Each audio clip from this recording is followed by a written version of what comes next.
Hello and welcome back to this second part of the Boeing 737 tutorial series. In the first part, you learned all about setting up your aircraft, pushing back, getting your engine started, and ready for taxi. And this part, you will learn about how to taxi, take off, climb, and cruise. In the next part, you'll learn all about your arrival and approach procedures. Don't forget, again, if you find any of this helpful, be sure to like, subscribe, comment down below if you have any questions, and of course, head on over to mmflightclub.locals.com. Drop me a tip over there. $2 a month is all it takes. Thanks again for watching, and let's jump into the cockpit and get ready for our taxi. Okay, we are going to taxi to runway 36 center. I'm going to go ahead and pull up Navigraph here. What I'm going to do is I'm going to pull up Charlotte, open my chart list here, grab my taxi diagram. You can find this on SkyVector for free or ChartFox, whichever you prefer. And I'm going to look where we are. And we're going to taxi to 36 center. 36 center is this guy right here. So we're going to taxi straight over to Echo 5 and take Echo all the way down. So let's go ahead and do that, shall we? I'm going to release the parking brake. And as I go, I'm going to do a couple checks here and make sure we're all good. Make sure a good takeoff configuration. I just increased throttle to about 80% and then back down to 30. As long as you don't hear any warning beeps, you're fine and ready for takeoff configuration there.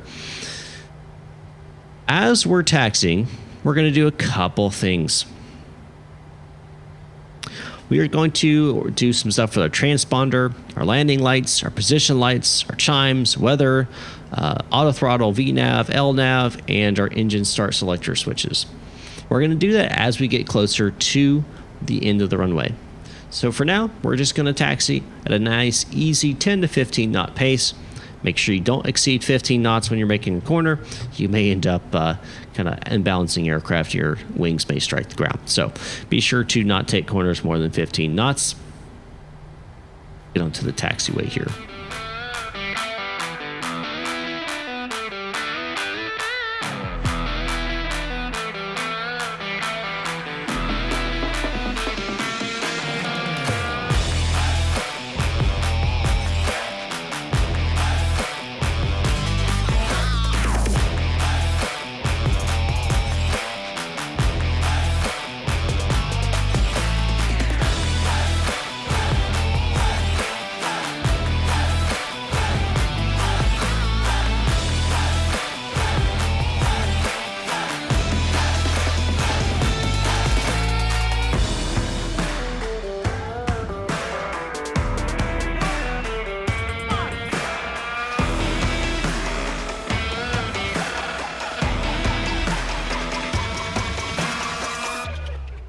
Okay, as we approach the end of runway 36 center, we're going to do a couple of things.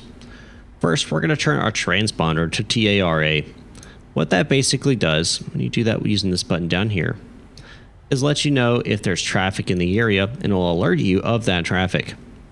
Next, we're going to turn our landing lights into the on position. Then we're going to turn our position lights to strobe. Then we're going to turn our chimes on, letting our flight attendants know it's time to have a seat. We're about to take off. Then we're going to turn our weather system on by hitting the WXR. It turns on the weather onto our navigational display. We'll go ahead and arm our AT, which is our auto throttle. We'll go ahead and activate LNav and VNav. And we'll change our engine start switches to CONT, or continuous. On takeoff, we're looking for a few things. We're going to put our engines to 40% of N1, which is this indicator right here. We're looking for 40%. Once we've gotten 40%, we'll activate TOGA. Now, TOGA is located on the throttle, this little button right here. Now I have that actually mapped to a button on my Bravo throttle quadrant. You can map it to any of your other buttons that you would like. whether it be on a yoke, a joystick, a key binding. Just makes it easy. A lot easier than trying to look down there and hit the button while you're lining up on the runway and all that. So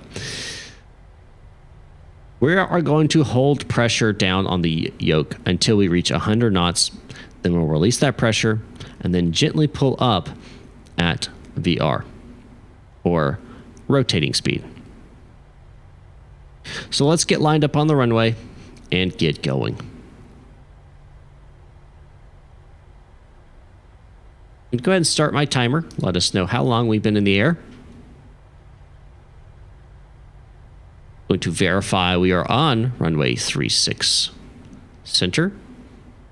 There's center, there's 36. Verifying on my compass that we are on 36. 36 is selected. We're pushing our throttle up to just over 40%. Once our engines reach 40%, both of them or more, there's 40%. Hit the toga button. Apply gentle down pressure on your yoke, keeping that nose wheel on the ground. For that steering authority until you have enough speed to use just the rudder for your steering authority. 80 knots, cross-checked, 100 knots, releasing that pressure. Rotating, gently pulling back until we take off. Careful not to overextend it. There's 10 degrees, we're climbing, positive rate, gears coming up. And we're looking about 15 to 20 degrees on our pitch up attitude.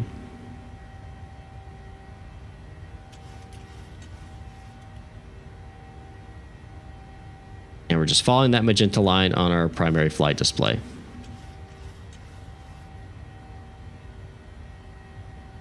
All right, 1,000 feet above, we're going to go ahead and activate autopilot, hit Command A. And now we need to do something here in our FMC. Right now we're on vectors, and in VATSIM standards, they're going to give you vectors like turn left heading, 270, something like that. In this case, we don't have any type of ATC. So we're actually going to select, we'll zoom in here for you, Gilfin, and push it up to the top position, and then execute. This will make us the next waypoint to Gilfin, which is actually the first waypoint on our standard instrument departure. We're going to be pulling up our flaps as well. Make sure that we are in a clean configuration. You'll notice we're at 230 knots and we're climbing at a roughly about 3,000 feet per minute. Pretty fast. We're going to go ahead and turn on our auto brake to off. Landing gear, we go into the off position if able. Right now, because of the way the binding is here in 737 PMTG, if I try to flip it off, it'll actually put the gear down. But in the Zebo, you can actually click and drag it into the off position. You'll want to actually do that in the Zebo. And the engine start switches, we're going to put those back to the off position because we're clear of the clouds or moisture or any type of icing type conditions. And that's why you have it set to that.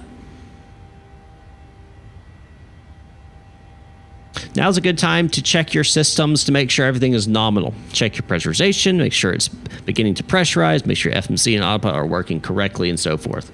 So, overhead panel, making sure our pressurization, we're in a climb, and that it is slowly rising. Cabin altitude is below cruise actual altitude, so we're good there.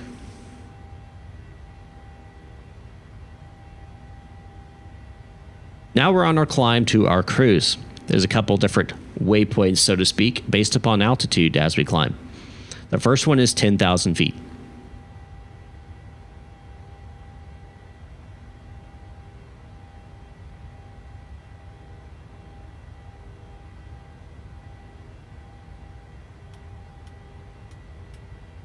All right, approaching 10,000 feet, we're going to turn off our landing lights, turn off lights, and taxi lights. We'll also turn off our chimes, let them know flight attendants can walk about the cabin, start getting stuff ready. And we'll switch our seatbelts to auto, which is the center button. If we're not in rough air. If we're in rough air, expect rough air, keep those suckers on. Next, we at 18,000 feet. Okay, yes, we approach 18,000 feet. there's only one thing we need to do at this level, and switch our barometric pressure over to standard, which happens to be the same as 2992. Now your aircraft will let you know you need to switch over. After a little bit, it'll be like, hey, your barometric pressure is not standard. There you see it. It just indicated it with the yellow. So we'll hit the standard button, and it switches it over to standard. If you're in the Zibo, you may have to do it also on your alternate AI as well as on the Copilot side. Here in the Zibo or in the PMDG, it syncs across all of them. Next step will be up at 30,000 feet. We'll wait till we get there. Okay, we are now approaching 30,000 feet. We're going to look over here at the heading bug, and there's this little knob on the inside, or it's actually bigger, and we're going to switch that all the way over to 10. That is the bank angle limiter, and it limits it now to only 10 degrees. As you get higher in altitude, you actually get less dense air, and so if you make a higher bank angle, you could end up stalling the aircraft even at high speeds. So you want to switch that over to 10 degrees to prevent that from occurring. Airbus does it automatically, but here in Boeing, we are still running off 1960s technology, so we have to select that. Now we are in almost to cruise, and there's a couple things we want to do once we get up to cruise. So we'll wait till we get there, and yeah. Okay, we are now up in cruise at flight level 380. And there's a few things you can do along the way as you're enjoying the scenery to make sure that you stay up in the sky and don't fall to the ground. You want to check your total fuel that you have on board versus the estimated fuel on board on your flight plan at each waypoint that you cross. That lets you know if you're on a path to actually make it to your destination airport with enough fuel, or if maybe you may need to divert because you didn't put enough fuel on board. It's a good thing to check out. Another thing you want to do also is adjust your heading bug based upon the direction you're flying. So in this case, about 187. We're going to swing our heading bug around until the little magenta little V matches with the white pyramid, which is your actual your heading you need to head in order to maintain your course. It could be way over here or way over here, depending on the winds up at cruise. We're going to do a couple more things as we get towards our destination. We want to see how far we are out from our destination. There's a simple way to do that here in the Boeing aircraft. Go to your FMC. We're going to turn up the panel real fast. Do that. We can see a little bit better. There we go. We're going to go to our FMC, and we are going to select our progress page. Progress page gives you your total distance to your destination, 298. Also your total, your time to, and also your distance to your top of descent, 133 nautical miles. Generally, you want to start planning for your descent about 250 nautical miles away from your destination airport. We're not quite there yet, but we're going to start anyway because I want to be able to have plenty of time to explain everything to you. So we're going to start with the descent or DES page, and then we're going to select forecast.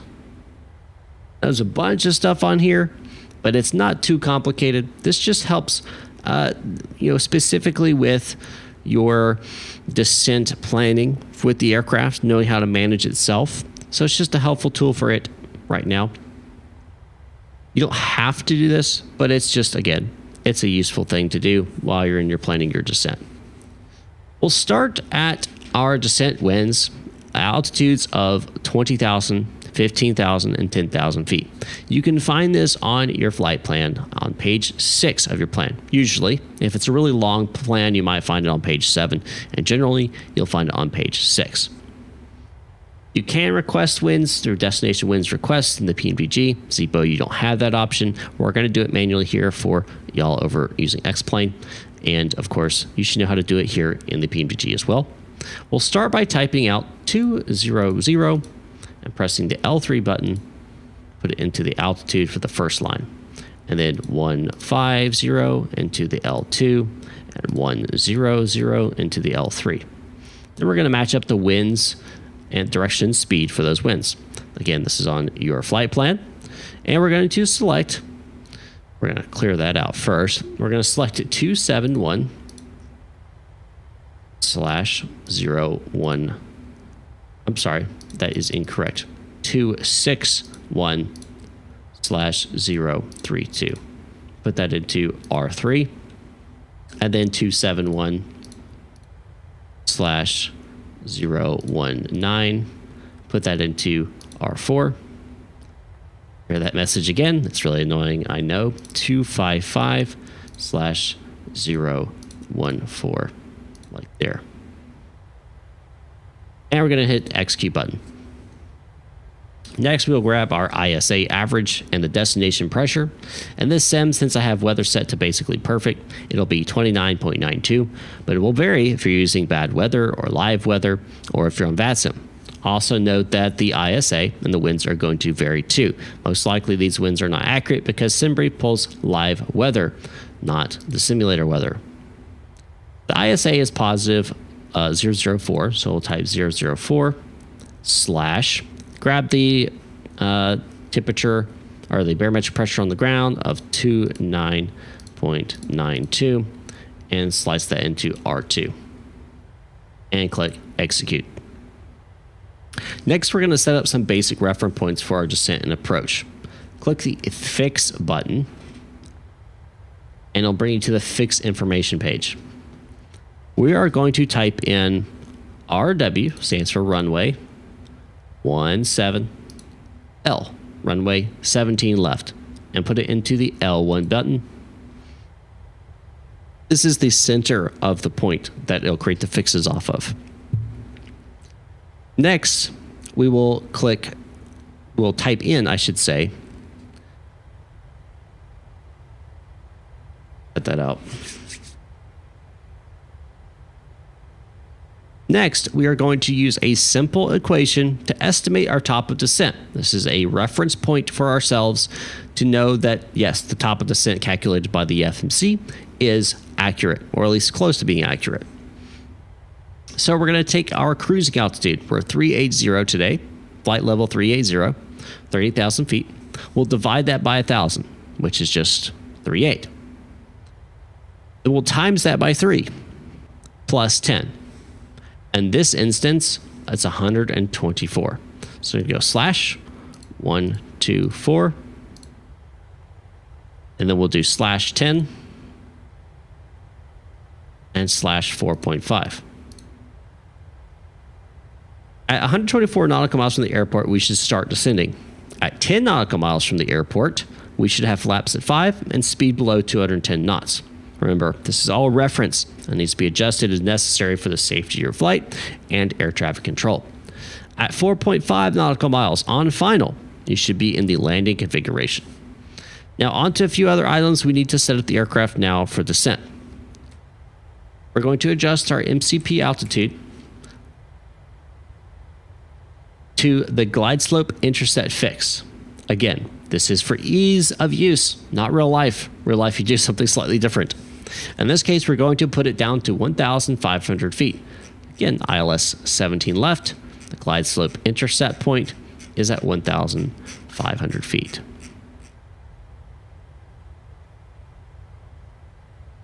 Okay, that's set. Next, we're going to set our course to the ILS that's listed on the approach plate. In this case, 185 degrees.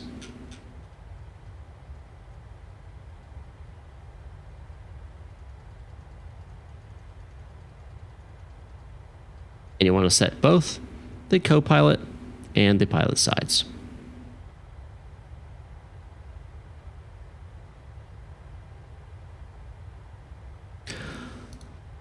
And we're also going to adjust our navigational radio frequency. This is specifically for your ILS.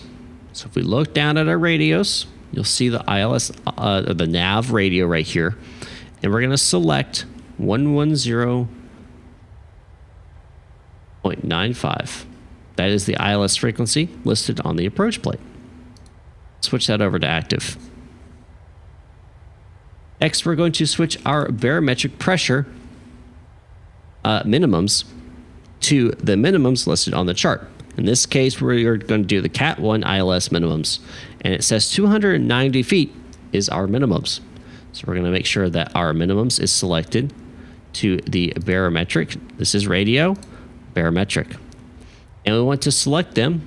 Notice that it pops up on our primary flight display to 290.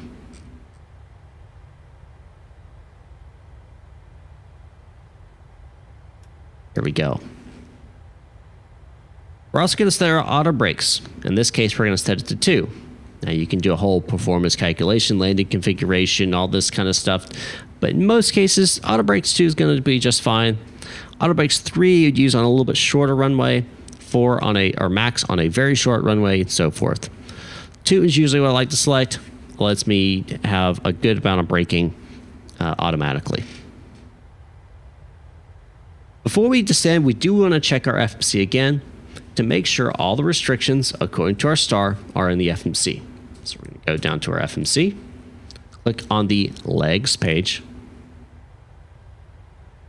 and then we're going to make sure that all of our restrictions match our approach plate. In this case at LPERD, we need to make sure between flight level 300 and flight level 340.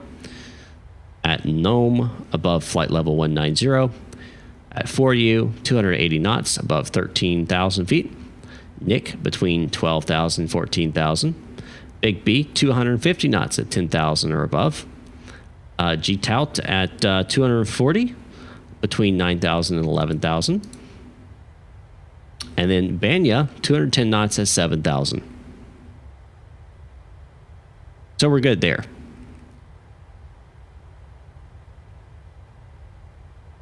Next, we'll wait on our actual descent into Orlando. We've got a little bit of ways to go, so we'll just go ahead and fast forward until we get there.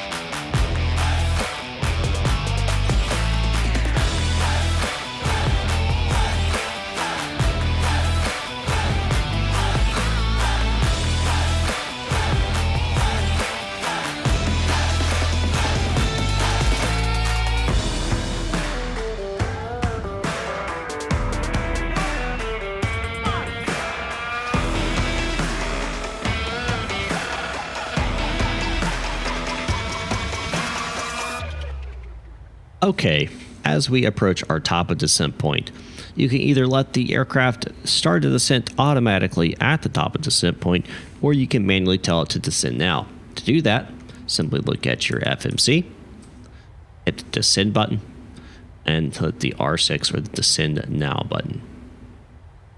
We're not going to do that. We're going to let the aircraft automatically do it at its top of descent point.